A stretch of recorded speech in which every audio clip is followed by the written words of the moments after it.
Bashti, unë kam një pyetje që lidhet personalisht me ju.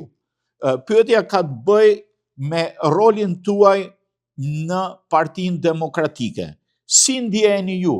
Unë nuk arrit ta kuptoj një deklaratë të kryesisë Partisë Demokratike që thot Ervin Saljani është i vetë përjashtuar.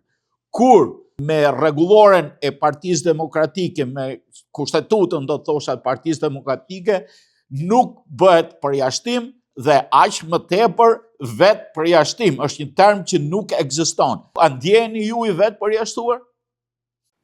Unë ndjem më i përfshirë dhe më i futur thellë, po themi, në ndjesitë e demokratëve, në mbështetjen që kanë nga demokratët. Nuk ka një deklaratë kryesisë Partisë Demokratike për përjashtim, sepse nuk ekziston asnjë përjashtim as vetë përjashtim. Vetë përjashtimi edhe në shqip, në gjuhën shqipe, do të thotë që kur ti vetë largohesh, pra është nis nga vetja. Kështu që nuk ka një vetë përjashtim, ka një përfshirje akoma më të madhe timen, ka një përpjekje dhe një angazhim, po themi, për të zakonshme nga ime në këto momente, duke takuar demokrat, duke diskutuar me demokrat, duke mbushur sallat më shumë se sa foltorët që organizohen, po themi, nga leadershipi zyrtar për zotin Berisha, dhe duke pasur një entuziazëm të jashtëzakonshëm sepse qytetarët, por sidomos demokratët presin që Partia Demokratike të jetë forcë fituese, dhe kjo është qëllimi i lëvizjes time, që ta bëjmë Partinë Demokratike parti fituese. Kështu që të gjitha deklaratat janë deklarata të cilat i bën njerëz të cilët nuk flasin me arsye, por flasin me frikë, po themi, nga reagimi që kanë demokratët. Një gjë është e dukshme tani më që nga momenti që unë kam nisë lëvizjen, Partia Demokratike është zgjuar, që ka qenë faza e parë që kam thënë do ta zgjojnë Partinë Demokratike. Partia Demokratike sot po bën analizë, drejtuesit e Partisë Demokratike sot kanë dalë në terren ndërkohë që kishin 8 muaj që nuk takonin demokratët. Është protesta e dytë që bëhet pas kësaj lëvizje, që pa diskutim e ka, po themi, i ka dhënë tjetër tempe dhe energji Partisë Demokratike dhe i ka futur edhe në një lloj konkurrence, po them, qartësisht edhe pastër, sepse në politikë të mban vota e qytetarëve, të mban kontributi që ti jep për votuesit dhe nuk të mbajnë, po themi, vetëm skemat e vogla. Kështu që janë deklarata që nuk më shqetësojnë as pak, vetëm më motivojnë më shumë. Atëherë ju mendoni që a mund të ekzistojë ndonjë plan nën tavolinë, si thuhet, midis kryesisë Partisë Demokratike dhe Ramës, për një ruajtje status quo-je, nëse e ndjeni, nëse e analizoni? Unë nuk mund ta them dot, sepse përgjithsisht në jetën time publike dhe në atë politike unë kam folur me fakte, por ditë ju them një gjë qartësisht që status quo-ja në Partinë Demokratike, pra qëndrimi i Partisë Demokratike kështu siç është, e pa ndryshuar, e pa ripërtërir, e pa energjizuar, e pa hapur edhe duke mos qenë bashkuar me të gjithë elementët opozitar, pa diskutim që kjo i intereson drejt për drejt Edi Ramës edhe qeverisë së tij. Kështu që unë nuk mund ta pranoj që ne të rrimë dhe të presim, po themi, nuk e di se çfarë, që të fitosh pushtetin si në çdo vend tjetër ku ka edhe demokraci apo formë hibride regjimi siç është Shqipëria, duhet që të bindesh njerëzit, duhet frymëzosh njerëzit dhe në çdo rast zgjidhja do të shkojë tek kutitë e votimit, do të shkojë tek vota, ose do të shkojë tek frymëzimi për të bërë atë që bëri Bullgaria, për shembull, që me masivitetin e protestave arriti që të ndryshonte qeverinë. Kështu që këto janë rrugët se si ndryshohet qeveria, nuk është qarja e përreshme që pas çdo pasgjedhje ne të themi na mundi Edi Rama. Këtë e din, pra e din gjithë shqiptarët që po zgjedhjet u vodhen. Si do të bëj Partia Demokratike të mundur që të mos vjen zgjedhjet. Dhe unë kam treguar në zonat elektorale ku kam marrë pjesë, qoftë 2021, qoftë 2023, që në zonat elektorale që kam mbuluar, unë kam fituar. Kështu që ka dhe zonat tjera elektorale në vitin tani në 11 maj, kur ishin zgjedhjet 2025, që zonat caktuara Partia Demokratike i ka fituar. Aty duhet shohë se dhe të marri modelin, si e kanë përballuar ata që kanë qenë aty, cilët kanë qenë përfaqësuesit që kanë marrë vota, pse Partia Demokratike ka arritur të tejkalojë, po themi, te formimin e vullnetit zgjedhësve që bën Edi Rama dhe kështu me radhë. Ne i kemi modelet, thjesht duhet t'i përdorim, por Partia Demokratike ka një problem, leadershipi i Partisë Demokratike sot ka një problem. Problemin e ka me fituesit, ndërkohë që problemi sidomos kur një parti nuk fiton, duhet jetë humbësi, nuk mund të jetë fituese, pra nuk mund të shmangesh fituese dhe të promovosh humbësit. Ky është problemi. A shihni ju se keni mbështetje mes të rinjve të tjerë, intelektualëve, antarëve të Partisë Demokratike, por dhe elektoratit gri? Besoj që ka qenë e dukshme që sallat kanë pasur pa diskutim përfaqësim nga të gjitha, po themi, grup moshat, por takimet që kanë zhvilluar ka pasur masivitet të rinj, ka pasur mbështetje të jashtëzakonshme nga të rinj, dhe po ashtu ka pasur një dakordsi në të gjithë opinionin publik që të gjitha ato që kanë ngritur si shqetësime qëndrojnë. Pra edhe leadershipi i Partisë Demokratike është detyruar që do thotë gjëra të paqena, të cilat janë jashtë kufive të logjikës, pra nuk merren me shqetësimet edhe me idetë edhe me problemet, por fillojnë edhe ngrejnë këto tymnaja, të bëjnë romane që kuptohet që nuk kanë asnjë bazë.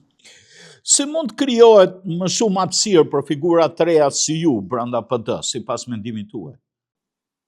Shiko, unë kam krijuar hapësirën time vetë me votë, pa pasur nevojë që të më krijoj dikush hapësirë në çdo rast, por Partia Demokratike i krijon hapësirat duke vendosur së pari kushtet për garë të barabartë, duke pasur lista antarësie publike, duke pasur disa indikatorë se si matet po themi dhe bëhet më pas promovimi karrierës Partisë Demokratike, që mund të jetë aktivizimi publik, që mund të jetë certifikimi nga shoqëria i një lloj ekspertize të caktuar, që mund të jetë mbështetja që ka në popull, që mund të jetë mënyra se si bën opozita dhe kështu me radhë. Vetëm në këtë formë Partia Demokratike bën të mundur ndërthurjen e brezave, të kapaciteteve të ndryshme, të energjive të ndryshme dhe të ekspertizave të ndryshme.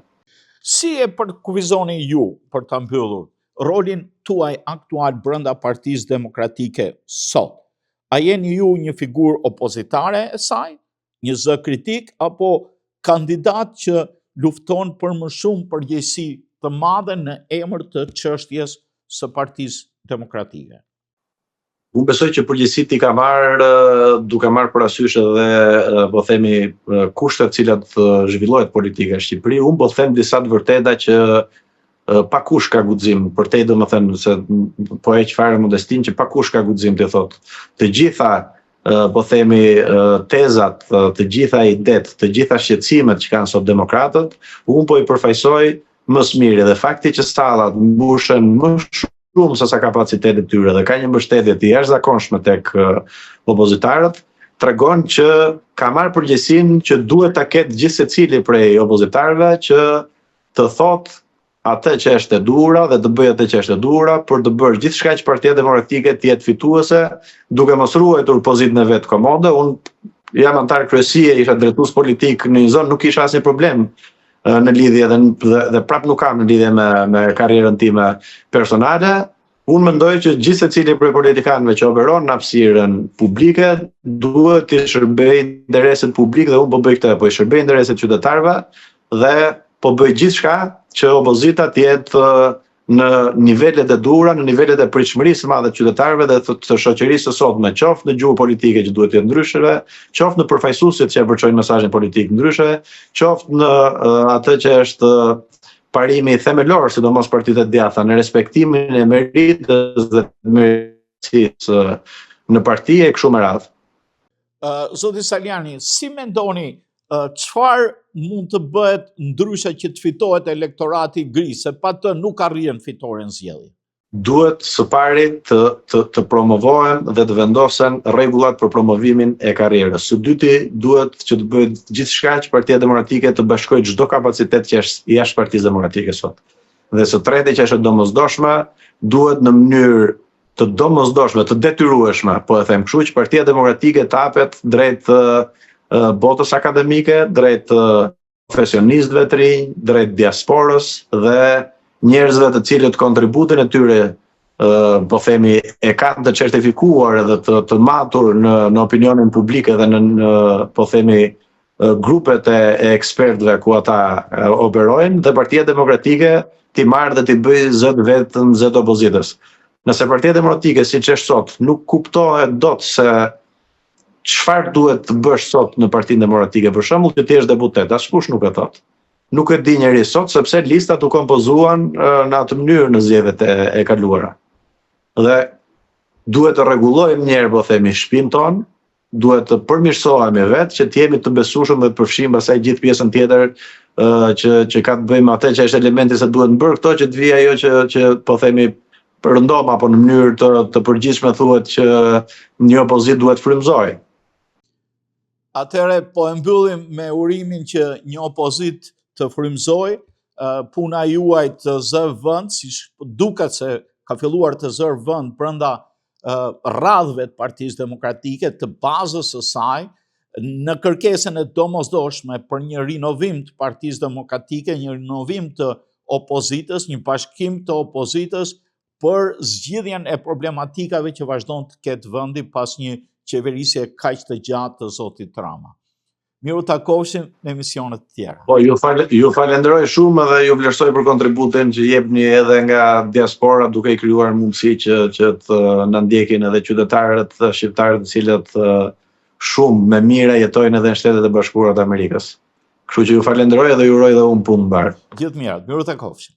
Të dashur teleshikues të televizionit të shqiptarëve të Amerikës, ishim këtu në emisionin ton Argument, drejt për drejt në studio, me ish deputetin Ervin Saljani, diskutuam për frymën e re të nevojshme brenda opozitës shqiptare dhe Partisë Demokratike për të pasur një fitore në zgjedhje për një promovim të vlerave demokratike në vendin ton. Miru takofshim në emisionet tjera.